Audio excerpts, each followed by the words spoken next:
Hello, my beautiful Vordian children, and welcome back to Russian Roulette. As you can see, I am reading it on a completely different Wattpad account than my usual one.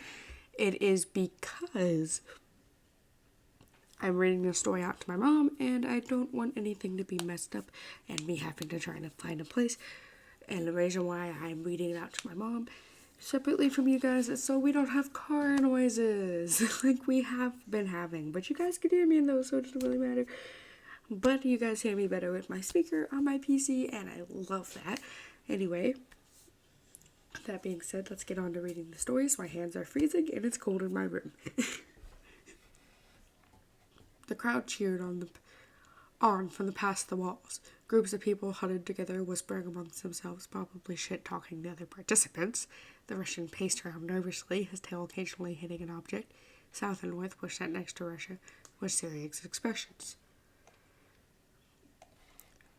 When do you think he'll show up? North was referring to America. They hadn't seen him all morning, and the tournament was about to start. If they didn't have enough members, they'd be disqualified. South sighed. I mean, it's not like the prince did anything this week that could get him sick, or maybe he was summoned by the kingdom again. When South said that, Russia flinched, remembering how they fell into the freezing cold pond. He could have got sick and couldn't show up. I'll go back to the room and check if he's there. The Russian was about to leave when North stopped him.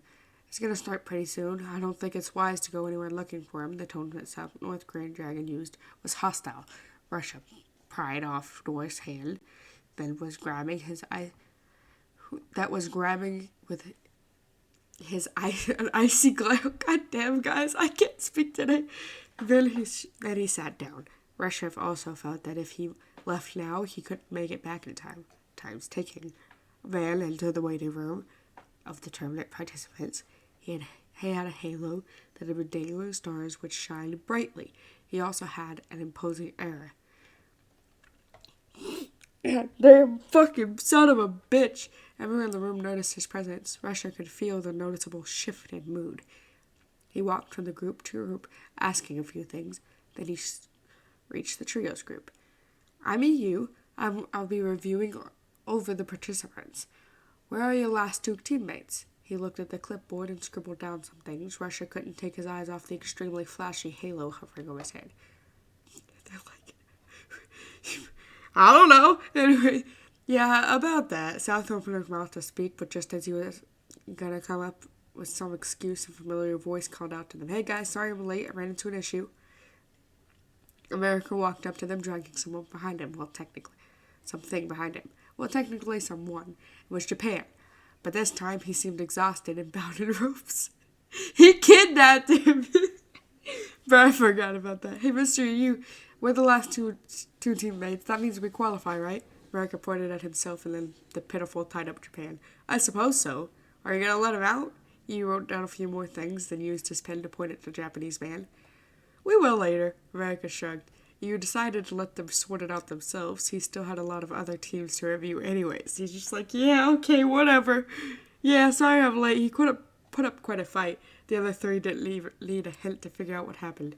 Does this count as kidnapping? Should I call the lights? South asked with a blank expression flashing on his face. 911? Yes, who's been a kidnapping? Y'all, I'm retarded. Shut the fuck up. I don't care. I don't care! God damn. Anyways, North held his hand in his hands in disbelief while Russia just raised an eyebrow in acknowledgement. He's just like, yeah, okay, I'm used to this. America bent down to untie Japan. When the ropes loosened, the Japanese man sprung up from his seat and pointed a finger at America accusingly. I said it before, I won't be your teammate in the tournament. I heard you're going to join, but didn't know how to approach people to become teammates, so I approached you to be my teammate, America said with an innocent smile. And then I tied you up.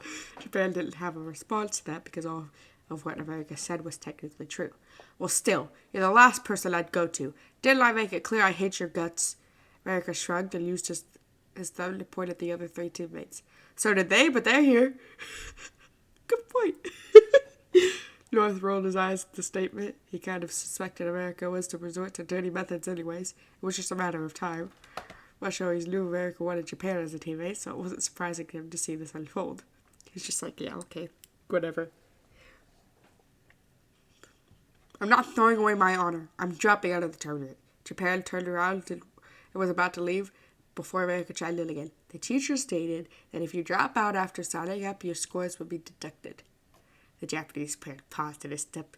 He turned back to face America, who had a shitty grin on his face. Checkmate, the prince continued. Judging by our last fight, you seem to hold school very high in your priorities. I'm sure a bad grade wouldn't affect you much. The sarcasm dripped from his words was blatantly obvious. The other three could see the sparks flying between the prince and the samurai. You scheming asshole. Fine, I'll be your teammate, just for this event. Japan plopped down next to South with his eyes closed in concentration. That's a ship, by the way, Japan and South Korea.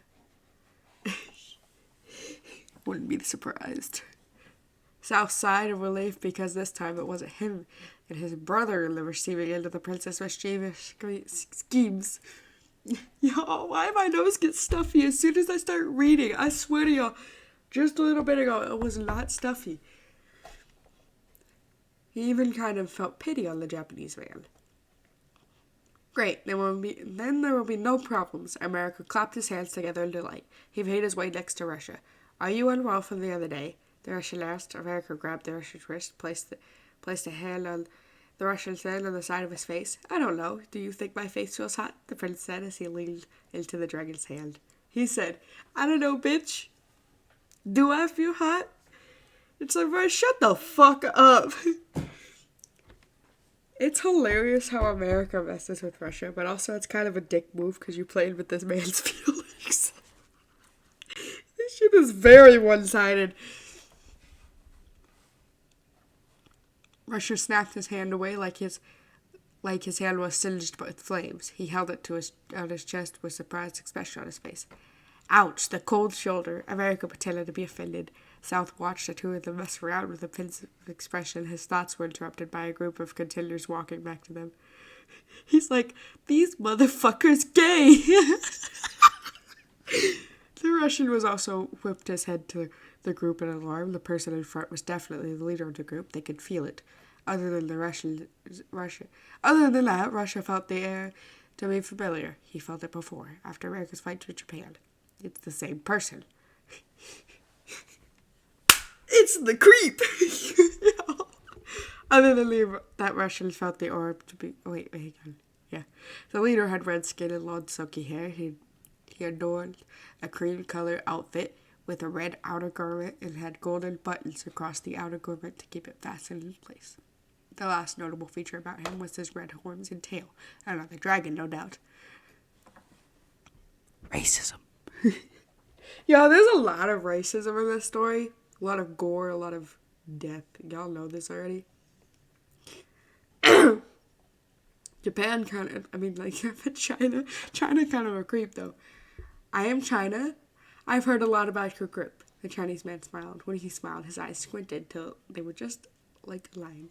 Just a little line. Racism. Anyways, all five of them thought the same thing at the moment. He's strong and dangerous. Hello, China. I'm America. This is Russia, Japan, South, and North. He pointed at each person respectively and mentioned their names. What has interested you in striking a conversation with us? China placed a hand behind his back. Your Highness, do you like gambling? America shrugged. Can't say that I hate it. Would you be interested in making a bet with me? Whose team will win the tournament? Is it yours or is it mine? China took a step closer to America. The others watched with caution, ready to defend at any moment. What if neither of us win? Your Highness, I know I am strong, and I know you are strong. Your teammates are probably also strong. We're stronger than all the other participants here. It is obvious it is either of us that will claim the winner's spot. China spoke articulately, not missing a single word. He also spoke with full confidence that his deduction was correct. America liked this guy. He was a schemer, like himself. Let me ask a more important question then. What do either of us get if we win? Typically, people would ask for my motive. I'm glad you're different. If I win, I'd like you to let me kill you. Don't worry, I'll make sure it's very painful, the Chinese man said with no hesitation. He seemed eerily calm, maybe even excited. Because everybody wants him dead. The American grinned in response. And if I win, I want you to join us. I'm working on something that I think you'd enjoy. China gave it a few seconds of thought. All right, then. Do we have a deal? He extended his slender hand for a handshake. South and North started having internal flashbacks to a specific previous incident.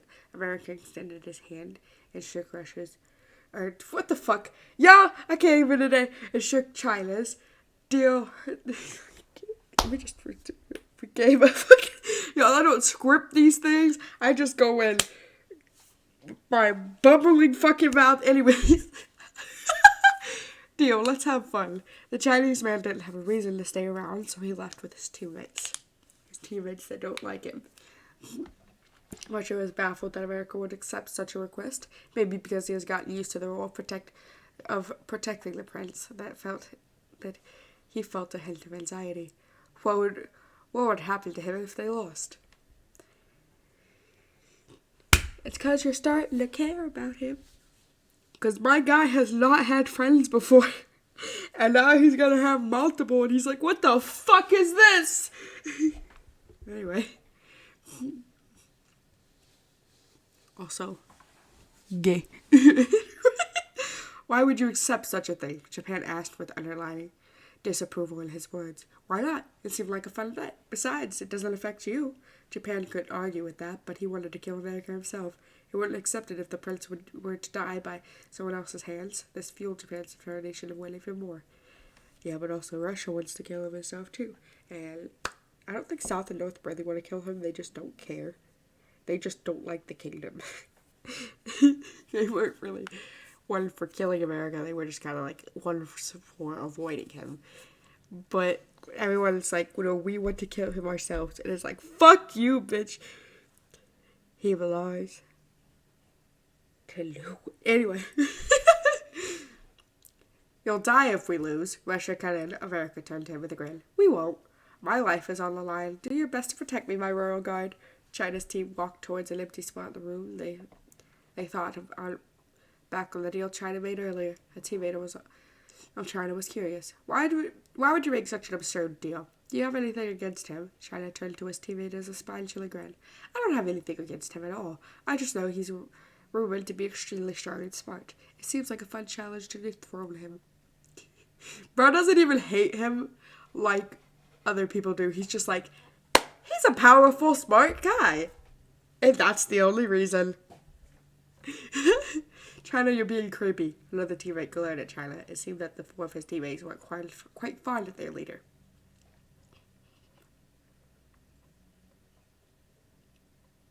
Yep. The Chinese man felt pent-up rage and anger threatening to spill out. So what? It's not like your opinion on me matters. His words dripped with venom, hatred. You psycho spy. I can't believe we had to deal with someone like you for a good portion of our lives. Albeit they hated him, they also felt fear. They knew China was powerful and that they also know that he wouldn't do anything to them on school grounds. Bruh, y'all, I swear to God, my fucking... Was the blood that I spilled not enough to satisfy you? What about the important things I lost. China started to emanate a yellow glow. His teammates laughed at him. Nothing you do will ever make up for it, traitor. The four of them left China alone to talk in his own area. In their own area. Fuck. The Chinese man clenched his fist tighter and threw a punch at the wall. The wall cracked as a crater formed. Luckily, it was just a crack. The other wall didn't come crashing down. The people around them shrieked in horror, hurriedly scattered away, far, far away from him.